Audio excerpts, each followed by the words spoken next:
Hello दोस्तों, जय हिंद। आज के लेक्चर में फिर से आपका मैं तहे दिल से स्वागत करता हूं। आज हम इस टॉपिक को आगे करेंगे। ऑब्वियसली पढ़ेंगे वेलोसिटी और डिस्प्लेसमेंट का ग्राफिकल रिलेशन क्या है। अभी तक हमने ये सभी फॉर्मूलेज देख लिए थे, displacement, velocity, acceleration, differential equation, इन सभी की बातें कर ली थी प्रीवियस लेक्चर तक। ये लेक्चर में हम वेलोसिटी डिस्प्लेसमेंट का ग्राफ देखते हैं। तो देखो यहाँ पे वेलोसिटी डिस्प्लेसमेंट का ग्राफ देखने के लिए हमारे पास इसका कोई फॉर्मूला है क्या? वेलोसिटी और डिस्प्लेसमेंट का क्या है बच्चों फॉर्मूला? वेलोसिटी और डिस्प्लेसमेंट के बीच में कोई रिलेशन, ऐसा फॉर्मूला बताओ मुझे। क्या फॉर्मूला है? v इज इक्वल्स टू, भूल गए? ये वाला, this one, omega under root A square minus x square. ठीक है, अब इसको रीअरेंज करते हैं और देखते हैं ग्राफ कैसे आता है। ठीक है, मैं स्क्वायर करता हूँ बोथ साइड, तो ये क्या हो जाएगा? V square is equals to omega square, और ये अंडर रूट हट जाएगा और ये हो जाएगा फिर ए स्क्वायर माइनस एक्स स्क्वायर। ठीक है, राइट हैंड साइड में ओमेगा स्क्वायर को अगर मैं मल्टीप्लाई कर दूँ तो ये हो जाएगा omega square A square minus omega square x square. मैंने यहाँ से इसको मल्टीप्लाई कर दिया एक एक टर्म को। ठीक है, अभी क्या करता हूँ मैं, ये वाली टर्म इधर लेके जाता हूँ, तो मुझे मिलेगा V square plus omega square. What I will do, थोड़ा हम इसको हटा देते हैं। विल डू वी स्क्वायर, ये वाली निगेटिव वाली टर्म उधर लेके जाते हैं, तो V square plus omega square x square is equals to omega square A square. Okay, अभी मैं क्या कर रहा हूँ, देखो यहाँ पे इसको थोड़ा नीचे कर देता हूँ, ये यहाँ पे आ गया। ठीक है, क्यों ऐसा कर रहे, समझ में आएगा। देखो ये ओमेगा स्क्वायर ए स्क्वायर से पूरे इक्वेशन को हम डिवाइड कर लेते हैं। सो हम we are dividing both sides by omega square A square. क्यों ऐसा, देखो, so V square upon omega square A square plus omega square x square upon omega square A square is equals to omega square A square upon omega square A square. कैसी जीप लपलपाई। ठीक है, तो ये कट हो जाएगा, और क्या कट हो रहा है यहाँ से, ये ओमेगा स्क्वायर कट हो गया। तो फाइनली ये इक्वेशन कुछ इस प्रकार से दिख रहा है, V square upon omega square A square plus x square upon A square is equals to 1। ये किसी स्टैंडर्ड इक्वेशन जैसा दिख रहा है। इस प्रकार का इक्वेशन किसका होता है? ये होता है इलिप्स का equation. This is the equation of ellipse. So the graph would look like ellipse। मतलब ग्राफिकल रिप्रेजेंटेशन हमारा जो होगा, मैं भी यहाँ पे निकाल देता हूँ ऊपर, वेलोसिटी और डिस्प्लेसमेंट का, वो देखो बच्चों इस प्रकार दिखेगा। अगर मैं एक्स एक्सिस पे डिस्प्लेसमेंट लेता हूँ और वाई एक्सिस के अलोंग मैं वेलोसिटी लूँगा v।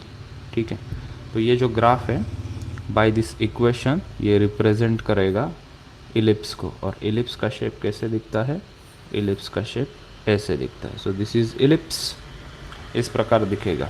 ठीक है, थोड़ा वाइड कर देता हूँ ये ऐसा। ठीक, ओके, बस हमें इसका शेप कोई पूछेगा तो हमें बताना है इसका शेप कैसे दिखेगा, इलिप्स दिखेगा। ठीक है, ये होगा मैक्सिमम डिस्प्लेसमेंट ए, नेगेटिव एक्सट्रीम का ये होगा माइनस ए। ठीक है, मैक्सिमम वेलोसिटी क्या होती है? ओमेगा ए, और निगेटिव एक्सट्रीम में मैक्सिमम वेलोसिटी होती है माइनस ओमेगा ए। तो this graph of velocity versus displacement is nothing but like an ellipse because of this equation. ठीक है, ये हमने बात की। ठीक है, और एक ग्राफ हमें निकालना है यहाँ पे। फिर से अगर कुछ चीज़ें रिपीट करनी है, फुलफिलमेंट नहीं हो रही है, तो देखो वेलोसिटी का इक्वेशन था, उसको हमने थोड़ा रीअरेंज किया, कुछ चीज़ें मॉडिफाई की और एक एक्सप्रेशन यहाँ पे देखा, तो ये एक्सप्रेशन जो है वो इलिप्स जैसा दिखता है। This expression is look like ellipse. So इसका जो ग्राफ हम प्लॉट करेंगे वेलोसिटी वर्सेस डिस्प्लेसमेंट, जैसा कि मैंने यहाँ पे ड्रॉ किया है, वो इलिप्स के शेप का दिखेगा। राइट, सो अगर एक्स एक्सिस पे मैं डिस्प्लेसमेंट और वाई एक्सिस पे मैं वेलोसिटी लेता हूँ, सो दिस इलिप्स के जो दो चार पॉइंट्स है, ये वाला, ये वाला और ये वाला, ये क्या रिप्रेजेंट कर रहे हैं? ये वाला और ये वाला एक्सट्रीम पोजीशन का डिस्प्लेसमेंट रिप्रेजेंट कर रहे हैं। ये दोनों पॉइंट्स क्या रिप्रेजेंट कर रहे हैं, दो एक्सट्रीम पोजीशन की वेलोसिटी को रिप्रेजेंट कर रहे हैं। तो इनका ग्राफ ऐसे दिखता है, इलिप्स के शेप, ठीक है। आगे आते हैं थोड़ा सा और एक ग्राफ हम देखते हैं। ग्राफ ऑफ एक्सेलरेशन, एक्सेलरेशन का स्पेलिंग हो गया गड़बड़ शायद से, A versus displacement, acceleration versus displacement का हम देखते हैं ग्राफ। ये बड़ा सिंपल ग्राफ है। एक्सेलरेशन और डिस्प्लेसमेंट का ग्राफ देखने के लिए हमें इनका रिलेशन पता होना चाहिए। एक्सेलरेशन ए स्मॉल ए, नहीं तो वो एम्पलीट्यूड हो जाएगा ना। ए और एक्स का रिलेशन क्या है, हमने देखा यहाँ पे एक्सेलरेशन के दो फॉर्मूले, उसमें से एक्सेलरेशन और डिस्प्लेसमेंट का रिलेशन ये है। पहले फॉर्मूला हमने लिखा, acceleration is equals to minus omega square x, ठीक है। इसका ग्राफ हम कैसे प्लॉट करेंगे, ठीक है। ये तो बड़ा सिंपल है, लीनियर रिलेशनशिप है एक्सेलरेशन और डिस्प्लेसमेंट के बीच में, और ये निगेटिव साइन है, ठीक है। तो अगर इसका ग्राफ हम प्लॉट करेंगे तो ये स्ट्रेट लाइन आनी चाहिए, this line will be straight line. तो मैं पहले यहाँ पे ग्राफ ड्रॉ कर लेता हूँ। एक्स एक्सिस के अलॉन्ग में डिस्प्लेसमेंट लेता हूँ एक्स, वाई एक्सिस के अलॉन्ग में एक्सेलरेशन लेता हूँ ए, ठीक है।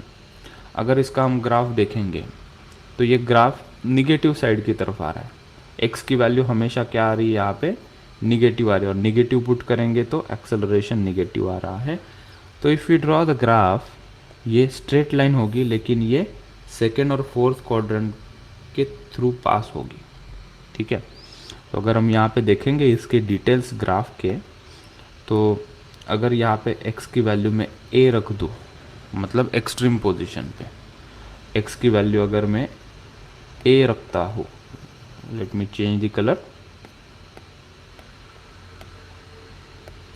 अगर x की वैल्यू में a रखता हूँ, ठीक है, मतलब ये वैल्यू मैं रख रहा हूँ यहाँ पे, x की वैल्यू में a रख रहा हूँ, तो एक्सेलरेशन क्या मिल रहा है बच्चों, माइनस ओमेगा स्क्वायर a। तो एक्सेलरेशन कहाँ मिलेगा मुझे, नीचे की तरफ मिलेगा।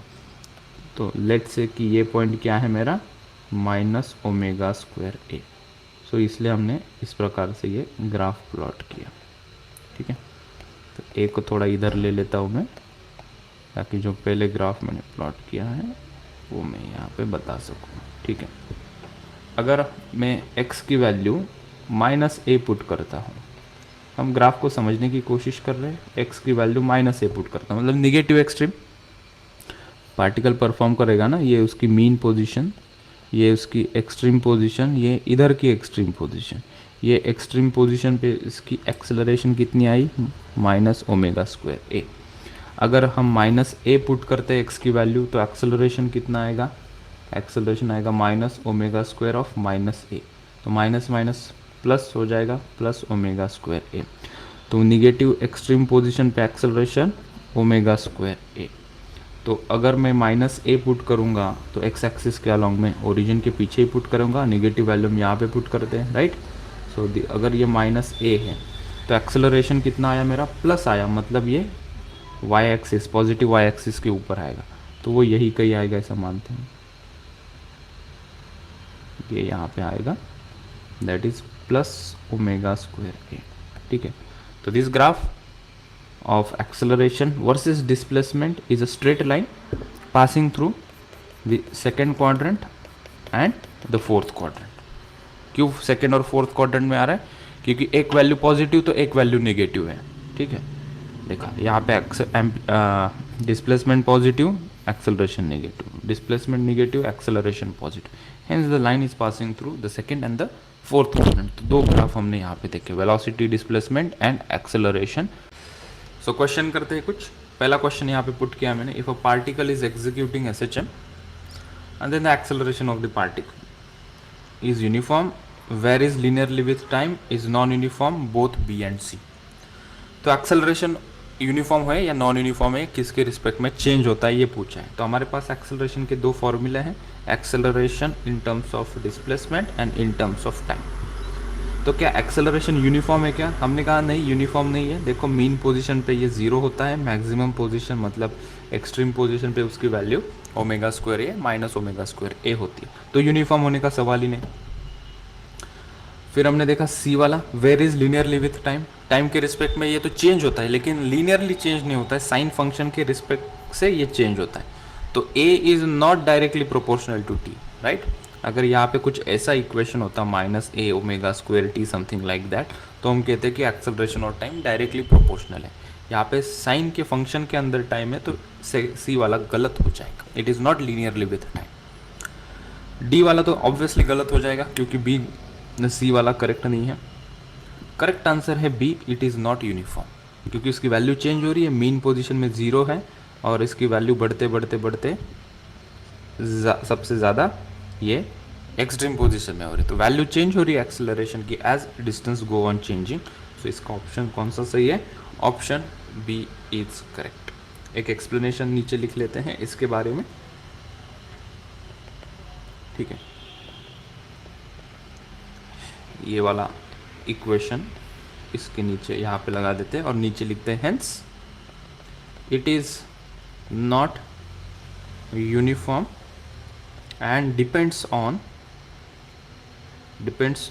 x rather than time, ठीक है, rather than linearly with time ऐसा लिखेंगे, rather than linearly with time,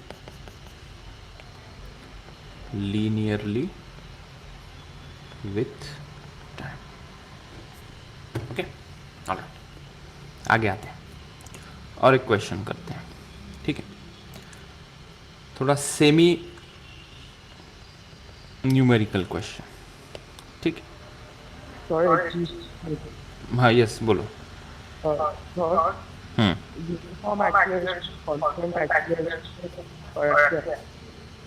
एक ही होता है यूनिफॉर्म, मतलब भी कांस्टेंट एक्सेलरेशन, ठीक है।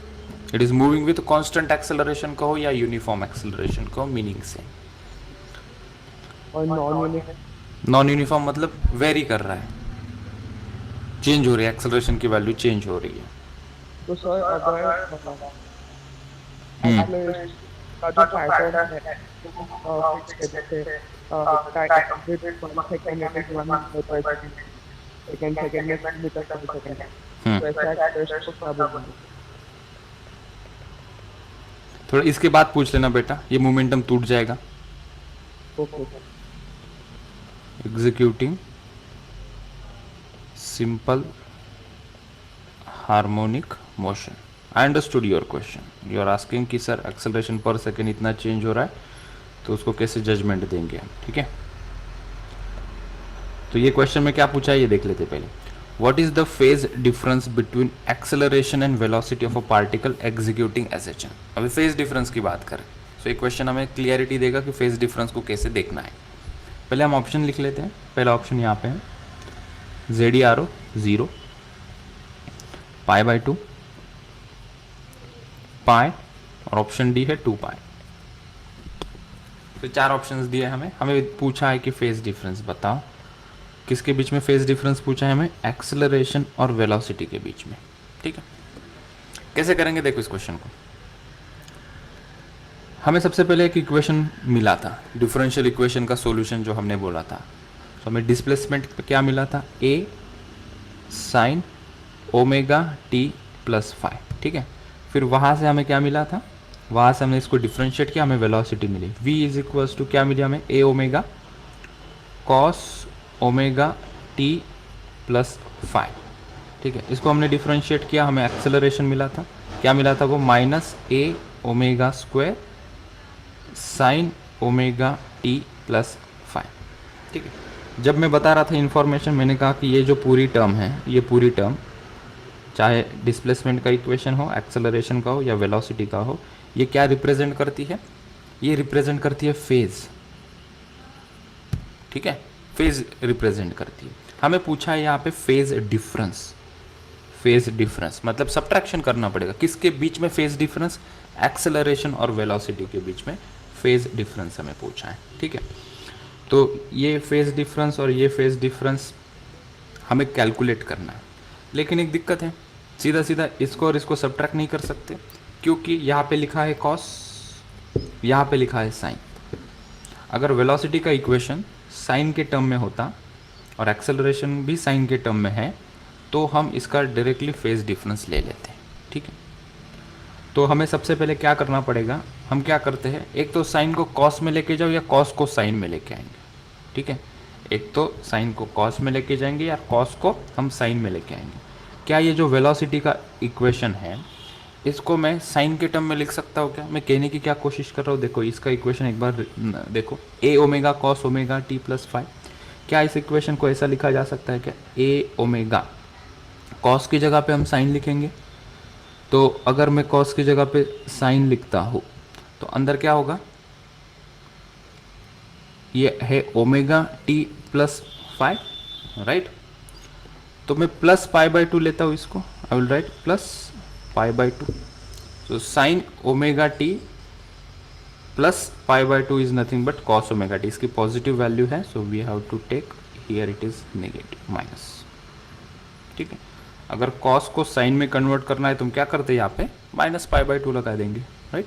Sine pi by to minus theta is nothing but cos omega T plus five. ठीक है, अभी इन दोनों का फेज देखेंगे। अभी वेलोसिटी ये होगी A omega sine omega T plus five minus pi by two, ये कंप्लीट एक term minus pi by two, right. अब ये दोनों साइन के टर्म में हमने लिखा है, अभी इनका फेज डिफरेंस हम लेते हैं।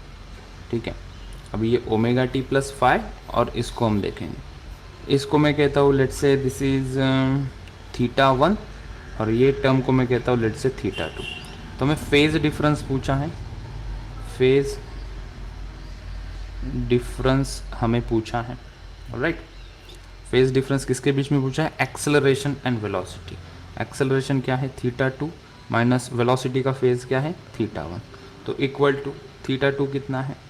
ओमेगा टी प्लस फाइव, ठीक है, माइनस थीटा वन कितना है? Omega T plus five minus pi by to. तो इसको हम सॉल्व करेंगे तो ये हो जाएगा omega T plus five minus omega T minus five minus minus plus pi by to. कुछ चीज़ें कट हो रही है, यहाँ पे कट करते ओमेगा टी फाइव और फाइव कट हो गया। तो यहाँ पे जो हमें फेज डिफरेंस मिला है theta two minus theta one, ये जो फेज डिफरेंस मिला है हमें कितना मिला? ये pi by two. So this is how we calculate the phase difference. ठीक है, तो यहाँ पे कंक्लूजन क्या होगा? पाई बाई टू का फेज डिफरेंस का मतलब क्या होता है, मैं थोड़ा ऊपर कहीं लिख लेता हूँ या नीचे ही लिखता हूँ, यहाँ पे जगह बना के।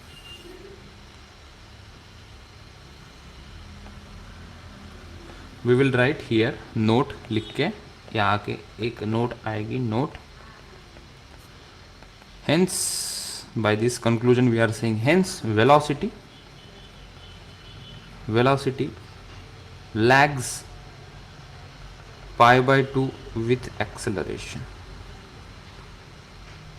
Velocity pi by two phase से पीछे होती है एक्सेलरेशन से। ठीक है, तो इस प्रकार से हमने देखा कि फेज को कैसे कैलकुलेट करना है, और क्लैरिटी मिलेगी जब हम इसको ग्राफिकली रिप्रेजेंट करेंगे। वेलोसिटी और टाइम का हम ग्राफ निकालेंगे, एक्सेलरेशन और टाइम का हम ग्राफ निकालेंगे, तब और ये एनहांसमेंट मिलेगी इस कॉन्सेप्ट के ऊपर। थोड़ा सा एक बार फिर से देख लेते इस क्वेश्चन को। यहाँ पे हमें फेज डिफरेंस पूछा है एक्सेलरेशन और वेलोसिटी के बीच में। तो हमारे पास वेलोसिटी का फॉर्मूला है v is equals to A omega cos omega T plus five, एक बात। एक्सेलरेशन का फॉर्मूला है minus A omega square sine omega T plus five.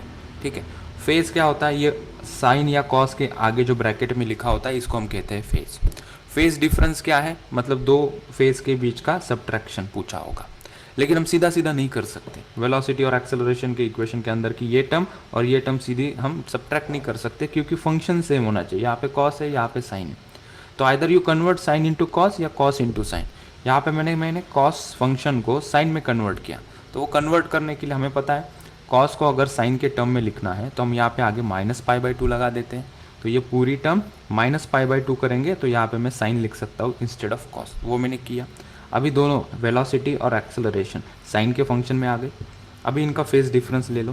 क्यों ले लो फेज डिफरेंस? क्योंकि क्वेश्चन में पूछा है phase difference between acceleration and velocity. ये अंदर वाली टर्म को फेज कहते हैं, अंदर वाली टर्म को क्या कहते हैं? फेज कहते हैं। तो लेट्स से कि इसको मैंने θ1 से पुकारा, इसको मैंने θ2 से पुकारा, फेज डिफरेंस पूछा था between acceleration and velocity θ2 minus θ1, वो हमने किया, बहुत सारी चीज़ें कैंसिल होगी, π/2 मिला। सो π/2 फेज डिफरेंस मतलब इन दोनों के बीच में डिफरेंस कितना है, π/2, मतलब एक पीछे होगा एक आगे होगा, और डिफरेंस कितना होगा दोनों के बीच में, π/2 का। जब हम ग्राफ निकालेंगे तो समझ में आएगा कि एग्जैक्टली π/2 कैसे है ये। कौन पीछे है, देखो यहाँ पे ये निगेटिव साइन है, मतलब वेलोसिटी पीछे होगी by phase difference π/2 with an acceleration a। ठीक है, तो यहाँ से थोड़ी बहुत इंफॉर्मेशन हमने ले ली, समझने की कोशिश कर ली कि फेज क्या होता है।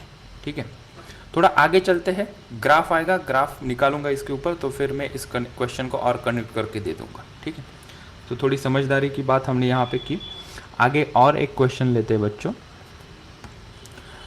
हाँ, थ्योरेटिकली क्वेश्चन है ये। Identify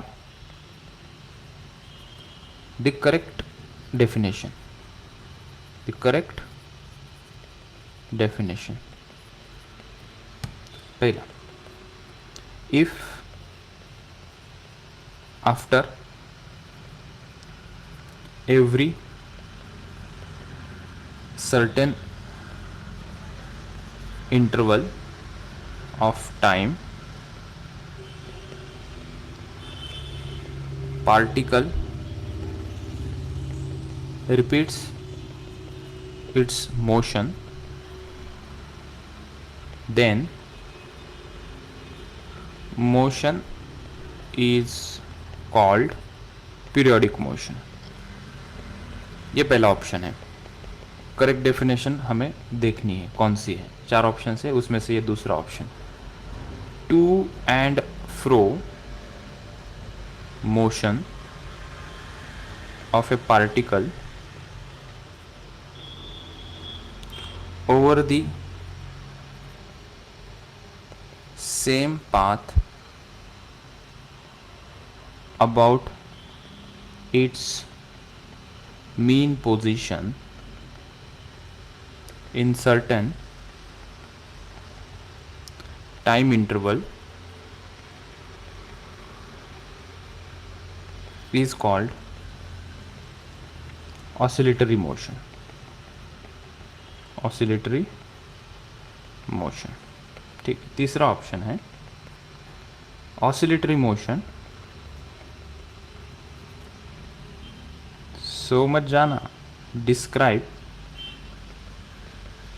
in terms of single sine or cosine functions is called simple harmonic motion। कोई प्रिडिक्ट कर सकता है फोर्थ ऑप्शन क्या होगा? None of these. All of this, all of these। सही ऑप्शन कौन सा होगा फिर? इतनी बड़ी हिंट दे दी सर, डी ऑप्शन सही। देखो चारों के चारों सही है, हाँ तीनों के तीनों सही है। So fourth option is correct.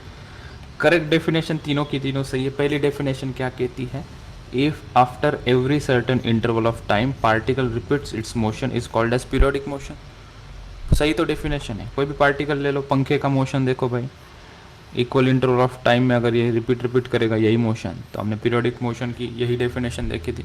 Even oscillatory motion is also periodic if it repeats after equal interval of time. ठीक है, तो ये डेफिनेशन सही है, इसमें किसी को दिक्कत नहीं। सेकंड देखते हैं। To and fro motion of a particle over the same path about its mean position in certain time interval is called as oscillatory motion.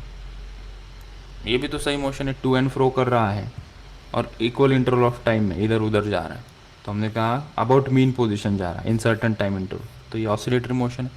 ये भी सही डेफिनेशन है ऑसिलेटरी मोशन की। यही डेफिनेशन है कि कोई पार्टिकल आगे पीछे जाता है, पेंडुलम का एग्जांपल ले लो या हमारे स्प्रिंग और मास का एग्जांपल ले लो, मीन पोजीशन के आगे पीछे विथ सर्टन टाइम इंटरवल ये जाता है, तो उसको कहेंगे ऑसिलेटरी मोशन। ठीक है, थर्ड ऑप्शन देखो, third option oscillatory motion describes in terms of sine, single sine और cosine function is called as SHM। ये क्या मामला है? ये मैथमेटिक्स बोल रहे हैं इसका। ये कह रहे हैं कि थर्ड ऑप्शन कि अगर तुम SHM को साइन कोसाइन के टर्म में लिख सकते हो क्या, हमने कहा हमने वही तो किया, x is equals to A sine omega T plus five, इसके डिस्प्लेसमेंट को, इसके एक्सेलरेशन को हमने लिखा minus A omega square sine omega T plus five. तो सिंगल साइन कोसाइन के टर्म में तो ही लिख रहे हैं हमने। अब यहाँ पे लिखेंगे A omega cos omega T plus five. तो इसका मोशन हम ऑसिलेटरी मोशन मतलब डिस्प्लेसमेंट, एक्सेलरेशन, वेलोसिटी हमने किसके टर्म में डिफाइन किया बेटा, साइन के या कॉस के टर्म में हमने लिखा है। एक ही बार साइन आया है यहाँ पे, ऐसा तो नहीं आया कि sign omega T plus five into cos omega T plus five like that. So third option भी करेक्ट है। सो ये भी एक कॉन्सेप्ट क्लियर करके देगा कि क्या क्या डेफिनेशन होती है पीरियोडिक मोशन की, to and fro oscillatory motion की और एसएचएम की।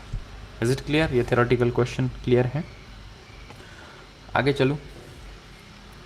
Yes, sir. Yes Awesome. Okay. अभी गलत स्टेटमेंट सिलेक्ट करते हैं यहाँ पे, select wrong statement about SHM। पहला है the body is uniformly accelerated. दूसरा है the velocity of the body changes smoothly at all instant। तीसरा ऑप्शन है the amplitude of oscillation is symmetric about the equilibrium position।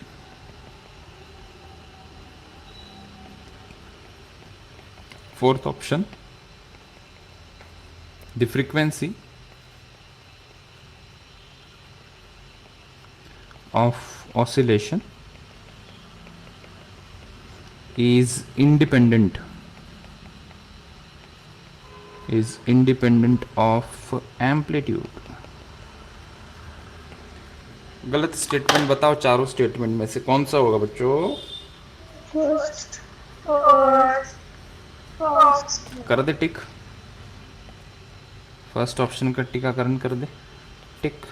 पहला option गलत है, uniform acceleration नहीं होता है। जस्ट 2 क्वेश्चन पहले यही देख रहे थे हम। क्या एक्सप्लेनेशन दोगे सर आप इसका? एसएचएम में क्या होता है? इन एसएचएम अगर एक्सेलरेशन की बात हो, acceleration is equals to minus omega square x, ठीक है। तो यहाँ पे एक्सेलरेशन वेरी कर रहा है, it is acceleration is very linearly with distance। Okay, acceleration varies linearly with the distance। तो एसएचएम में एक्सेलरेशन कैसा होता है? नॉन यूनिफॉर्म होता है। वो यूनिफॉर्म होता है क्या? नहीं होता है। क्या होता है? वो नॉन यूनिफॉर्म होता है। क्यों वो नॉन यूनिफॉर्म होता है? क्योंकि डिस्टेंस के रिस्पेक्ट में वो एक्सेलरेशन क्या हो रहा है? चेंज हो रहा है, ठीक है। ऑलराइट, बाकी के तीनों सही है क्या? फिर velocity of the body changes smoothly at all instant. हाँ, स्मूथली चेंजेस हो रही है, धीरे धीरे वो चेंज होती है, maximum to minimum, minimum to maximum, maximum to minimum, minimum to maximum. Amplitude of oscillation is symmetric about equilibrium position. इसका कहने का मतलब ये है कि मीन पोजीशन के इधर जाओगे तो एम्पलीट्यूड ए है, और मीन पोजीशन के इधर जाओगे तो एम्पलीट्यूड भी ए रहेगा। क्या? यस, सिमेट्रिक है। यहाँ पे एम्पलीट्यूड अगर 2 सेंटीमीटर है तो लेफ्ट में भी 2 सेंटीमीटर ही होगा, तभी वो एसएचएम परफॉर्म करेगा। फोर्थ ऑप्शन देखते हैं, frequency of oscillation is independent of amplitude.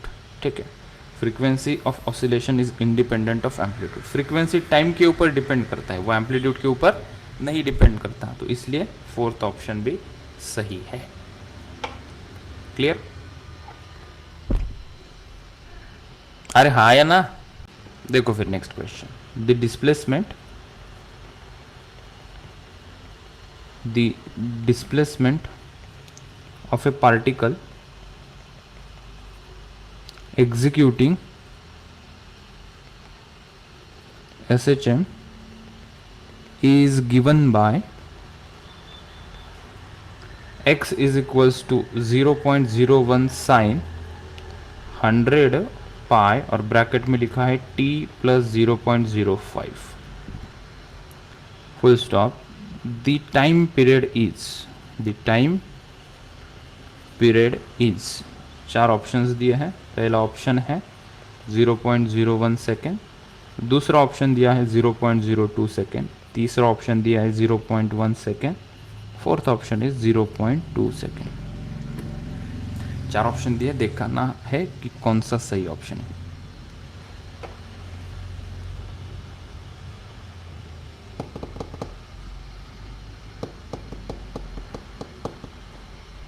Try करो रिज्यूम रिकॉर्ड। देखो बच्चों, अभी ये जो गिवन इक्वेशन है मैं उसको पहले लिखता हूँ। x इज इक्वल्स टू क्या गिवन है 0.01 साइन 100 पाई और ब्रैकेट में लिखा है t प्लस 0.05। ठीक है, हमें जो स्टैंडर्ड इक्वेशन पता है वो हम यहाँ पे लिखते हैं। डिस्प्लेसमेंट का इक्वेशन, स्टैंडर्ड इक्वेशन क्या पता है हमें, a sine omega t plus phi, ये हमें स्टैंडर्ड इक्वेशन पता है।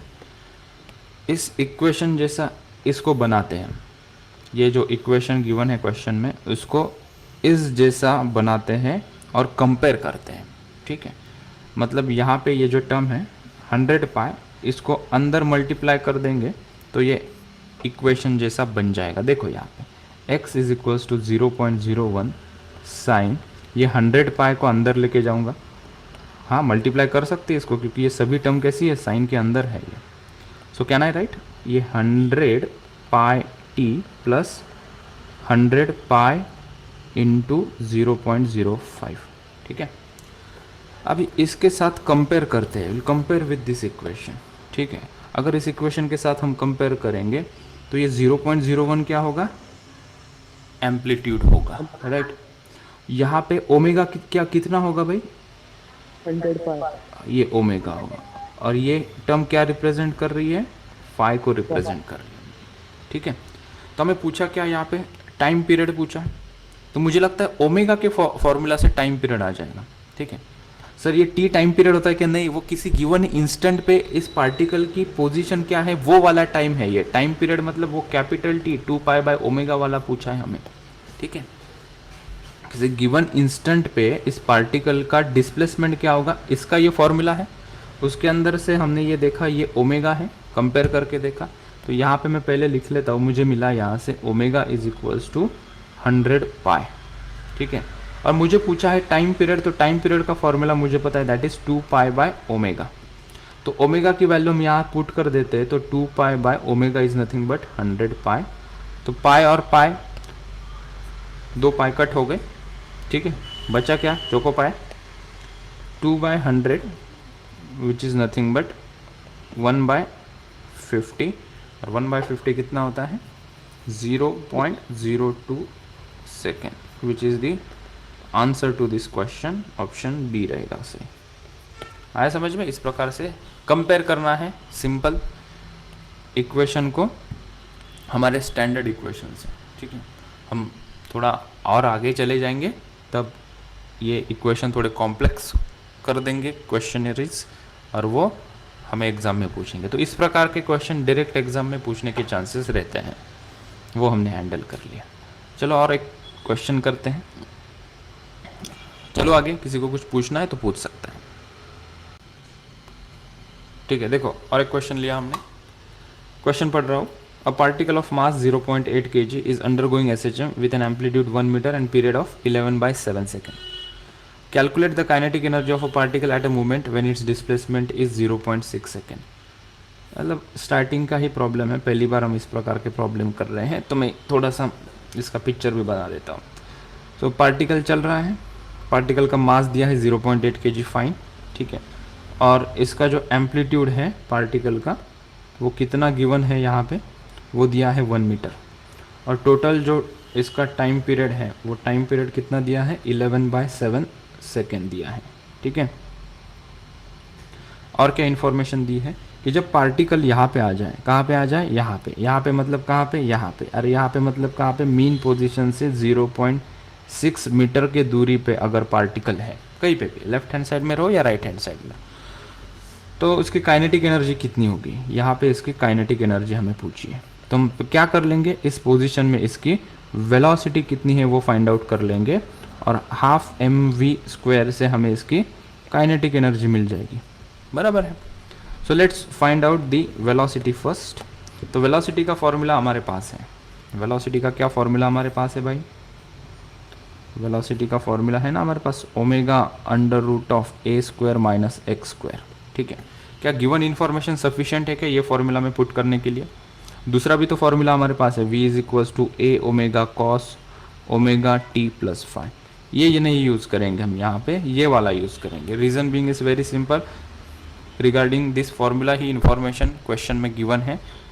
इस क्वेश्चन के लिए टाइम की इन्फॉर्मेशन ज़रूरी होगी, फेस की इन्फॉर्मेशन ज़रूरी होगी, जो कि हमारे पास नहीं। वो भी निकाल सकते हैं लेकिन वो बहुत लंबा रास्ता हो जाएगा। सो हम कौन सा फॉर्मूला यूज़ करेंगे, विल यूज़ दिस फॉर्मूला, ये वाला। ठीक है, क्या हमें ओमेगा पता है, क्या ओमेगा पता होता है हमें? टाइम पीरियड अगर पता है तो ओमेगा पता है, दैट इज़ 2π/t। टी कितना है यहाँ पे, 11/7। सो 2 इंटू ये पाई को 22/7 कर दो, क्योंकि ये 11/7 थोड़ा कट वगैरह करने के चांसेस मिल जाएंगे। तो ये 7 कट हो गया, ये 11 गया, ये 2 आया। तो टाइम पीरियड ओमेगा हमें कितना मिला, यहाँ से हमें मिला 4 radian per second. Angular frequency radian per second, ऐसा यूनिट चल रहा है सर हर जगह पे, kg second metre. So omega is radian per second. सही तो किया ना कैलकुलेशन मैंने, साथ साथ कट किया, 11 ये 2 हो गया सर, सही है। बाकी इन्फॉर्मेशन एम्पलीट्यूड वगैरह सभी गिवन है। एम्पलीट्यूड कितना गिवन है यहाँ पे, 1 मीटर। और क्या गिवन है यहाँ पे, डिस्प्लेसमेंट भी गिवन है, कितना, 0.6 मीटर की दूरी पे इसकी वेलोसिटी बता। तो यहाँ पे हम पुट कर लेंगे, तो वेलोसिटी इज इक्वल्स टू ये हो जाएगा 4 अंडर रूट में एम्पलीट्यूड है 1, तो 1 का स्क्वायर माइनस 0.6 का स्क्वायर, इसे हम सॉल्व करेंगे, ये आएगा 3.2 मीटर पर सेकेंड। ठीक है, तो वेलोसिटी आ गई हमारी 3.2 मीटर पर सेकेंड। अब काइनेटिक एनर्जी निकालना कोई डिफिकल्ट वाली बात नहीं है। सो काइनेटिक एनर्जी हम फाइंड आउट करेंगे, वो हो जाएगी, इसको मैं ले लेता हूँ नंबर 1, ये diagram number 0, what I am doing is number 3। So kinetic energy is nothing but half mv², ये 1/2 इंटू इसका मास दिया है 0.8 इंटू इसकी वेलोसिटी है 3.2 का square. Solve this will get 4.1 joules. So इसका सही जवाब होगा ए। कैलकुलेशन थोड़ा होमवर्क में कर लेना बेटा, कैसे करते हैं क्या करते हैं। So I am saving the time here and giving you how to solve the numerical as a homework here. ठीक है,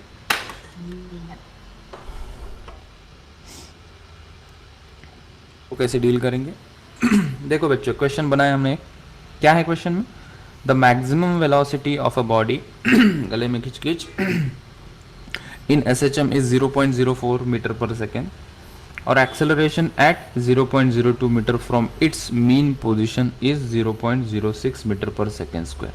find its amplitude and period of motion. तो साफ साफ चीज़ें जो दिखाई पड़ रही है वो हम लिख लेते हैं।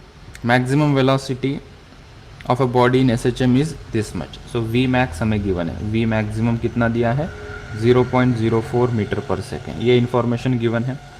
इसका एक्सेलरेशन दिया है, एक्सेलरेशन फ्रॉम मीन पोजीशन, मतलब एक्सेलरेशन इसका दिया है, क्या 0.02 एक्सेलरेशन है क्या, नहीं, 0.06 metre per second square, metre per second square ये एक्सेलरेशन।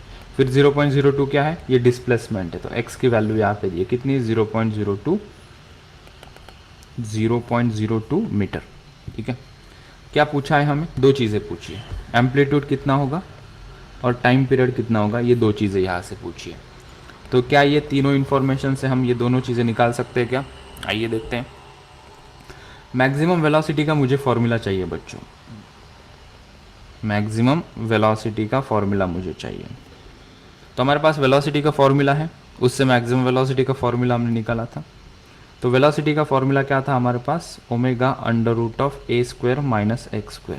वेलोसिटी कहाँ मैक्सिमम होती है, मीन पोजीशन पे, तो हमने यहाँ पे क्या 0 पुट किया था, x को 0 पुट किया था, तो वेलोसिटी हमें कितनी मिली, a ओमेगा, यही हमारी क्या थी, मैक्सिमम वेलोसिटी थी। तो मैक्सिमम वेलोसिटी का फॉर्मूला क्या है हमारे पास, a इंटू ओमेगा। ठीक है, तो यहाँ पे कुछ इन्फॉर्मेशन गिवन है। As per the given information maximum velocity कितनी है 0.04 इज इक्वल्स टू, एम्पलीट्यूड पता नहीं है ना, टाइम पीरियड का अता पता है। टाइम पीरियड मतलब ओमेगा को 2π/t लिख लेता हूँ, ठीक है। तो इसको एज इट इज़ रखते हैं, इसको इक्वेशन 1 कह देते हैं हम, और हम और कुछ दूसरा इक्वेशन ढूंढते हैं ताकि दोनों इक्वेशन को हम सॉल्व करें तो हमें मिल जाए कुछ जो इन्फॉर्मेशन हम तलाश कर रहे हैं एम्पलीट्यूड एंड टाइम पीरियड के लिए। तो चलो आगे इन्फॉर्मेशन गिवन है एक्सेलरेशन के रिलेटेड, और ये मेरे पेंसिल की बैटरी हो गई है डाउन, बस 2 मिनट रुकना पड़ेगा। So a is equals to omega square x लिखिएगा। a की वैल्यू हमें दी है 0.06 is equals to omega square into x की वैल्यू भी हमें गिवन है 0.02। तो यहाँ से ओमेगा स्क्वायर आ जाएगा 0.06 divided by 0.02 that is 6/2 which is equals to 3। So omega square is equals to 3 मिला मुझे। Omega is nothing but 2π/t, so 4π square divided by t square is equals to 3। 2π/t का square होगा ना यहाँ पे। तो यहाँ पे t की वैल्यू हम अरेंज कर लेते हैं, यहाँ पे पुट करेंगे एम्पलीट्यूड मिल जाएगा, ठीक है। तो यहाँ से टी स्क्वायर हमें कितना मिल जाएगा, T square is nothing but 4π square by 3, it is nothing but T square इधर आ जाएगा 4π स्क्वायर डिवाइडेड बाय 3, ठीक है। और वो हम इधर पुट कर लेंगे, तो टी की वैल्यू यहाँ से निकालनी पड़ेगी which is coming out to be 2π/√3, ठीक है। वो हम यहाँ पे पुट कर लेंगे तो हमें एम्पलीट्यूड मिल जाएगा, ठीक है। तो दिस इज़ इक्वेशन 2। मैं क्या करता हूँ, यहाँ पे कन्फ्यूजन ना हो तो इसको नेक्स्ट पेज पे लेके जाता हूँ, 2 मिनट से ज़्यादा नहीं लगेंगे हमें। ये हो गया, और हम टाइम पीरियड का यहाँ से उठा लेते हैं, कॉपी कर लेते हैं time period, complete time period का आंसर ही निकाल लेते हैं यहाँ पे। So t is equals to 2 into 3.14 divided by √3 की वैल्यू होती है 1.73। इसको सॉल्व करेंगे तो ये 3.62 सेकेंड्स आता है। सो टाइम पीरियड तो हमें यहाँ से मिल गया, वो यहाँ पे पुट करेंगे तो हमें एम्पलीट्यूड मिल जाएगा। So 0.04 is equals to a into 2 into 3.14 divided by 3.62। तो यहाँ से एम्पलीट्यूड मिल जाएगा 0.04 इंटू 3.62 डिवाइडेड बाय 2 इंटू 3.14। तो तुम लोग कैलकुलेट करना, ये देखना 0.023 मीटर आता है या नहीं। So we got 2 answers, time period and amplitude, these are the answer which were required. Just एक बार देख लो हमने गिवन इन्फॉर्मेशन से क्या क्या निकाला है। ये एक्सेलरेशन, डिस्प्लेसमेंट एंड वेलोसिटी हमें गिवन थी, एम्पलीट्यूड और टाइम पीरियड हमें पूछा था। तो वी मैक्स का फॉर्मूला में a ओमेगा पता है, वहाँ से हम t निकाल सकते हैं। तो ये एक इक्वेशन बना, क्योंकि a और t 2 वेरिएबल आ गए एक इक्वेशन में। फिर एक्सेलरेशन से हमें और एक फॉर्मूला मतलब और एक इन्फॉर्मेशन मिली, एक्सेलरेशन को पुट किया, ओमेगा स्क्वायर के टर्म में आंसर लाया, ओमेगा स्क्वायर को हमने टाइम पीरियड के टर्म में लिखा, ओमेगा इज़ 2π/t, तो उसका square 4π square by t square. वहाँ से t हमें मिला, नेक्स्ट पेज पे आए, t की वैल्यू हमने कम्प्लीटली निकाल ली, 3.62 आई, वो यहाँ पे पुट की, हमें एम्पलीट्यूड मिल गया, ठीक है। तो बच्चों आज के लेक्चर में इतना ही, कलम मिलेंगे और इस टॉपिक को